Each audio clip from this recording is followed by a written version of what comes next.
And so if you've been joining us over these last couple of months, you'll know that on a Sunday we have been looking at some of the great stories from the Old Testament. We've looked at creation and Adam and Eve. We looked at the story of Noah. We've looked at the story of Abraham and Isaac, the story of Moses, the story of Samson and Delilah, and the story of Jonah in the whale's belly. I hope you've enjoyed those stories. We still have a couple of weeks to go. And what I've been doing is using the EuroSermon, or what I buy in the Euro shop, just to give us a thought or an angle or a theme into each of those stories. We then hear the story, asking, well, what do we learn about God, or what do we learn about the passage? And then we, of course, try to apply that into our journey of faith. So today, as always, I have bought my Holy Mystery box. And I'm looking forward this week to getting into the school with the boys and girls. It's great to have seen them last week and back so happy in school in Billis, and I'm sure in other schools as well. So let's see what I have bought for the EuroSermon this week. Well, today I have bought this with me, if you can see this on the screen. Now, I probably could have done with this maybe a little bit earlier in the summer during some of the hot weather. But if you can see this, you can see that it is something you buy during some of the hot weather. Certainly if we're going to countries, if we were able to do that, where they have lots of little insects called mosquitoes and other little insects. And if you've ever been to a place where it is really hot and there are lots of these little mosquitoes or insects, you know that they can be very annoying. Sometimes you can't even see them, but you know that they're buzzing around, especially at night time if you're trying to sleep. And then maybe you might wake up in the morning and there might be little bites where the mosquito or the insect has decided that they want to use you as a little snack. And this here is something that you wear. You can see at the bottom there that it is like a little wristband, and the wristband has some special repellent on it. And if you wear these obviously on your wrists, then it tells you there is long-lasting protection. And whenever the mosquito or the little insect buzzes around, then it goes, oh, I'm not going to go there and snack on you.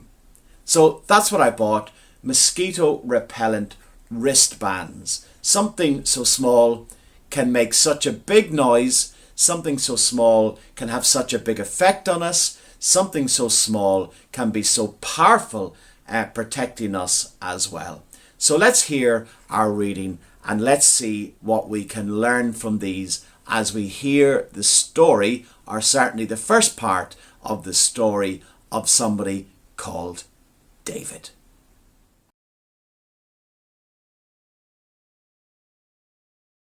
And so our reading today comes from 1 Samuel, again in the Old Testament, the start of the story of David.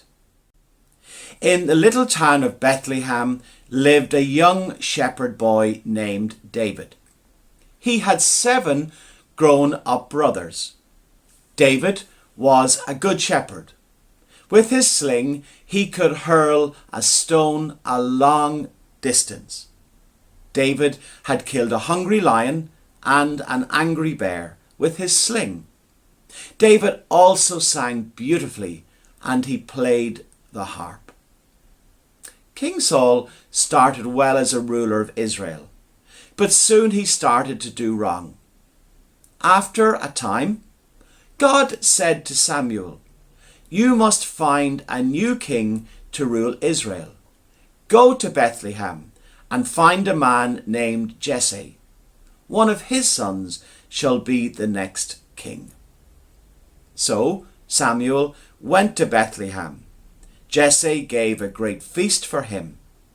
Samuel inspected Jesse's sons carefully. They were all fine, strong men. None of these is the one I've chosen. So God told Samuel, "I don't choose people because of the way they look. I see what is in their heart." Samuel was puzzled. He turned and he asked Jesse, "Are all your sons here?" "All except David, my youngest," replied Jesse. He's out in the fields minding my sheep." "Fetch him in too," said Samuel. So one of his brothers went to find David. As soon as the young shepherd ran in, Samuel knew, this is the one God has chosen. When he's older, this boy will become king of Israel. Samuel poured oil on David's head to show everyone that he would be the next king. Well, the Philistines were attacking Israel again. In their army, they had a giant named Goliath. He wasn't afraid of anyone. "You don't all need to get killed," Goliath shouted at the Israelites. "Just send out a single soldier to fight me. If he wins, the Philistines will be your servants. But if I kill him, you shall serve us. Come on, aren't any of you brave enough to fight me?" Saul was scared of Goliath, and so were all his soldiers. They stayed in their camp, but day after day, Goliath kept yelling at them. David's brothers all went off to join the army. David was too young and stayed at home. One day, David took some food to his brothers at the army camp. As David was talking to his brothers, Goliath marched out from the Philistine camp. "Who's brave enough to fight me?" the giant bellowed as usual. "I will fight Goliath," said young David. "But you're just a boy," his brothers laughed. David went to find King Saul. "I'm not afraid of this giant," David told the king. "I will fight Goliath for you." "But you're much too young," said Saul. "I've killed a lion and a bear," said David. "God will help me to beat this bold giant too." "Go then," said Saul. The king gave David his helmet and coat of mail. David put on the heavy coat and huge helmet and strapped on Saul's mighty sword. "I can't even walk in these," said David, and took them all off again. David went to the brook and he chose 5 smooth pebbles. He tucked them in his little shepherd's pouch. Then David went out to meet Goliath. Down the hillside thundered the mighty giant. And when he saw David, he roared with laughter. "Is he the best you have to fight me?" he bellowed. But David slipped a pebble into his sling. He whirled the sling around his head and let fly. The stone struck Goliath right on his forehead, and the giant dropped down. The Philistines watched their hero fall dead. Then they all ran off. This is the word of the Lord. Thanks be to God.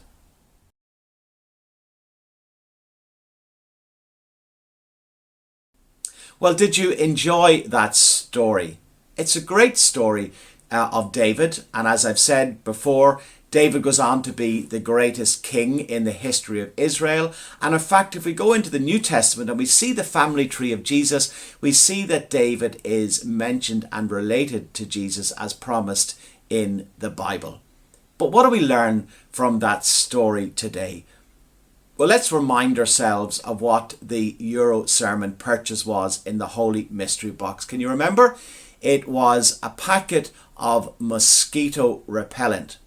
And the mosquito repellent was to stop a little mosquito or insect from biting us or coming near us. A mosquito is a tiny, tiny, tiny little insect. And yet it can have such an effect on people far, far bigger than it. The buzzing noise can be very annoying. The bites can be very annoying. But we know that if we wear this, that there is great protection there, long-lasting protection. And in our story today about David, We heard that God chooses David, even though he's very, very young.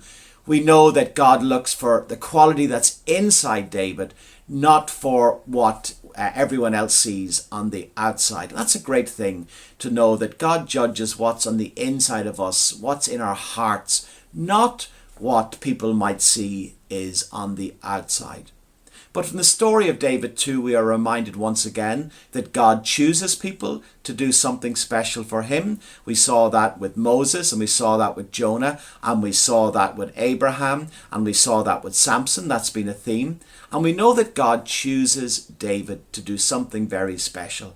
And that is to go and to stand up for his people, for God's people, against the giant called Goliath. And Goliath was probably maybe 3 or 4 or 5 times bigger than David. So you can imagine how scary that must have been for David. In fact, the story tells us that nobody else would even come and stand and fight the Goliath, because they knew that it would be certain death. And of course, we know that David doesn't wear the armor because it is too big and too heavy for him. And he takes 5 little stones and he puts them in his sling and he fires them at Goliath, and Goliath is dead and the people of Israel are free. And I think that story reminds us that when we are a follower of Jesus, a follower of God, that it takes courage, that it takes great heart to stand up for what we believe. It takes great commitment. And David showed us all of those things. I think it reminds us that God can use any of us.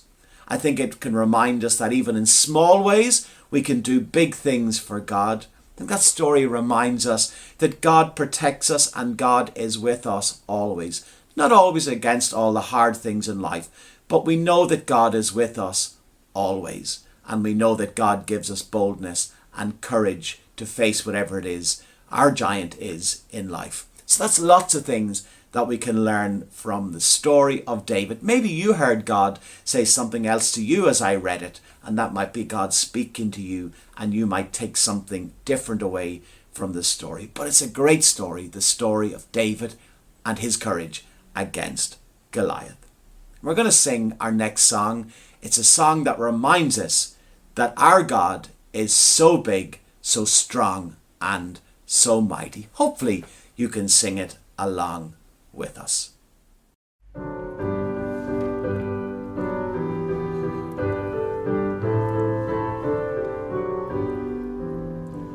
My God is so big, so strong and so mighty, there's nothing that he cannot do. My God is so big, so strong and so mighty, there's nothing that he cannot do.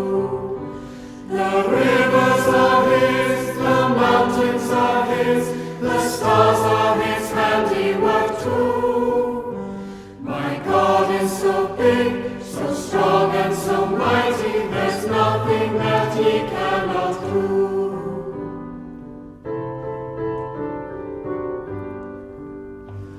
My God is so big, so strong and so mighty, there's nothing that he cannot do.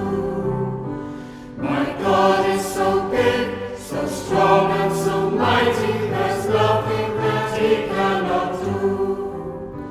He's called you to live for him every day, in all that you say and you do. My God is so big, so strong and so mighty, there's